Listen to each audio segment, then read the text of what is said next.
Hello friends, ഇന്ന് ഉരുളക്കിഴങ്ങും പത്തിരിപ്പൊടിയും കൊണ്ടുള്ള ഒരു ഈസി സ്നാക്സാണ് ഉണ്ടാക്കുന്നത്. എങ്ങനെ തയ്യാറാക്കാമെന്ന് നോക്കാം. ഇനി നമ്മുടെ സ്നാക്സിൻ്റെ പ്രധാന ചേരുവയായ ഉരുളക്കിഴങ്ങ് നല്ലപോലെ വേവിച്ച് തൊലി കളഞ്ഞ് ഉടച്ചെടുക്കുക. നന്നായി ഉടച്ചെടുത്ത ഉരുളക്കിഴങ്ങിലേക്ക് അല്പം പത്തിരിപ്പൊടി, ഗരം മസാല, ഉപ്പ്, കാശ്മീരി ചില്ലി പൗഡർ, മഞ്ഞൾപ്പൊടി എന്നിവ ചേർക്കുക. എല്ലാ ചേരുവകളും ചേർത്ത് നല്ലപോലെ നൂൽപുട്ട് പരുവത്തിൽ കുഴച്ചെടുക്കുക. മാവ് നല്ലപോലെ കുഴച്ച് സോഫ്റ്റായിരിക്കുന്നു.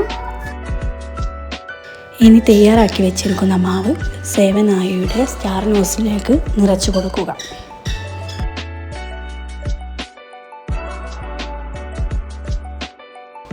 നല്ലപോലെ തിളച്ച എണ്ണയിലേക്ക് മാവ് ഇട്ട് കൊടുക്കുക.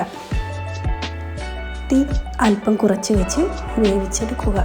എന്നാലേ നല്ലപോലെ ക്രിസ്പിനെസ് ഉണ്ടാവുകയുള്ളൂ. നമ്മുടെ നുറുക്ക് ഇവിടെ റെഡി ആയിരിക്കുന്നു. Thank you for watching. Please subscribe.